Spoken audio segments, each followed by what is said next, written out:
Now, when I say Ratchet and Clank is family-friendly Doom, it's not in the same way that some games journalists call any moderately difficult game Dark Souls of X.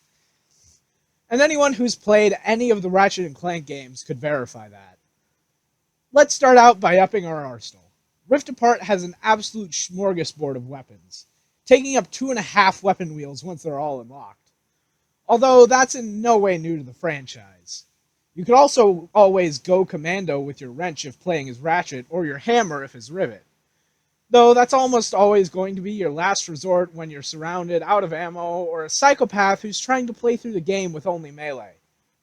Each of your tools of destruction also manage to be very unique when compared to each other. For example, there are 4 weapons that have rapid fire: Burst Pistol, Buzz Blades, Black Hole Storm, and the Lightning Rod. Burst Pistol being one of the 4 new weapons introduced, and the first that you have access to. While each of their primary shticks is rapid fire, the Burst Pistol single fires when R2 is half pressed, and fires 3 in a line when fully pressed. The Black Hole Storm is essentially a minigun that heats up while fired. The Buzz Blades bounce around and hit enemies multiple times, and the Lightning Rod locks on and stuns with enough shots. It even stuns bosses. And that's only 4 out of 12 guns.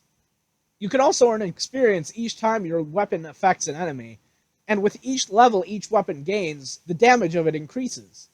And once the weapon hits level 5, it will evolve into its Omega form, increasing damage even further and adding a new effect that tends to involve explosions.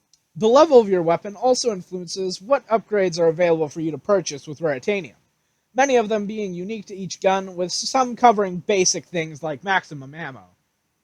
Of course, with this massive arsenal, you're bound to have a few favorites, and by default, you're able to hotkey 4 weapons to the D-pad.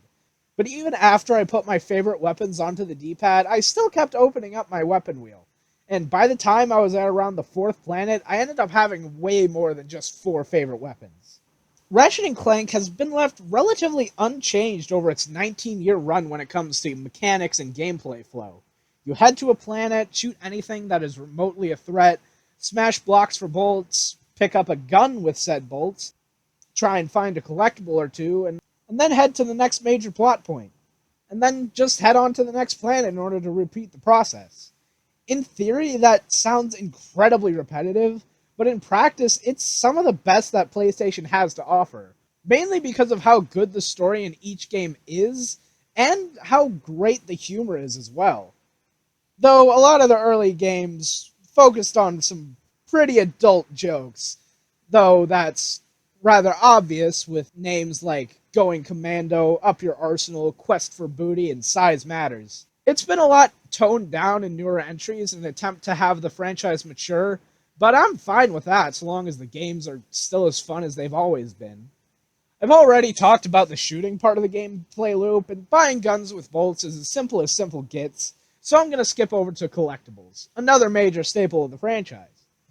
Primary collectible was gold bolts. They basically appear in every game aside from Deadlocked and Quest for Booty, with reskins and Going Commando through Size Matters. In the older titles, they were mainly used to unlock skins, and Rift Apart is no different. But they also unlock other visual changes like applying photo mode filters to the main game, having damage numbers pop up when dealing damage, unlocking more photo mode options, and what would have boiled down to cheat codes in the PS2 titles. You can also find rifts that lead to pocket dimensions where you have to do some platforming in order to unlock a piece of armor.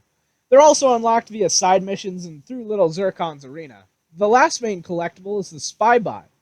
There's one on every planet save for Skarsta that has 2, and they have audio logs that house a little bit of lore for each world. Not only that, but they hold the schematics for the Rhino, and once you find them all, you can pick it up for free from Ms. Zircon. And it is very underwhelming in terms of damage at low level without any upgrades. It is incredibly flashy, though, tearing a hole in the multiverse and sending something or someone to explode on your enemies. Sending someone to explode? Yep, alongside being a shooter with some great humor, Ratchet and Clank has had plenty of references to things in the past. A recurring one in older games being a robot pop star named Courtney Gears. Rift Apart's references primarily focus on various PlayStation IPs spread out across each console generation. alongside previous titles in the franchise. The first couple you're likely to come across is when you're searching for Lorbs for a side mission on Savali, where a Lombax researcher comments on a Lombax with a cane, a humanoid with a snarky sidekick, a creature made of artifacts, and sentient cubes. These referencing Sly Cooper, Jak and Daxter, Knack, and IQ from the PS1, respectively. As I said previously, you also have a chance to summon a couple PlayStation staples with the Rhino.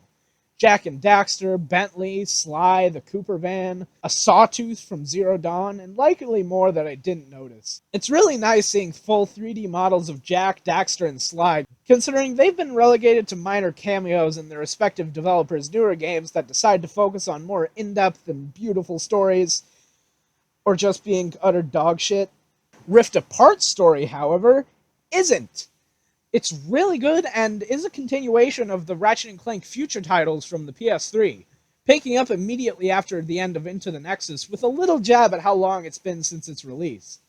Insomniac mostly disregarding the origin story presented in the movie tie-in game in 2016, merely referencing it with sheep, Drac, and Xerxes. Plus, gameplay doesn't take a hit because of the story, unlike a certain game. Your upgrades and weapon purchases carry over between Ratchet and Rivet, with both of them having the same traversal tools, with the occasional cosmetic change when involving their melee weapon. The story has its fair share of emotional beats as well, giving Rivet and Kit their own origin story as a mirror to Ratchet and Clank's, with a good few differences to make it unique, while still holding true the idea that they're just dimensional counterparts to each other. It also makes pleasant use of the DualSense's haptic feedback and adaptive triggers. The triggers even acting as a way to prevent you from accidentally pressing it further than you meant to, resulting in wasting a load of your burst pistol ammo to rapid fire when you just wanted to use single fire.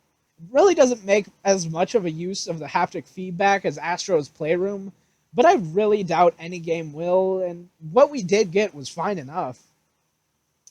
If you're one of the 10 to 20 people on Earth who managed to get a hold of a PS5, Rift Apart is absolutely a game you should pick up. And its price recently went down, though not by much. Nice. Please help me appease the algorithm if you'd be so kind by doing the holy trio of like, commenting, and subscribing, and I will hopefully see y'all around.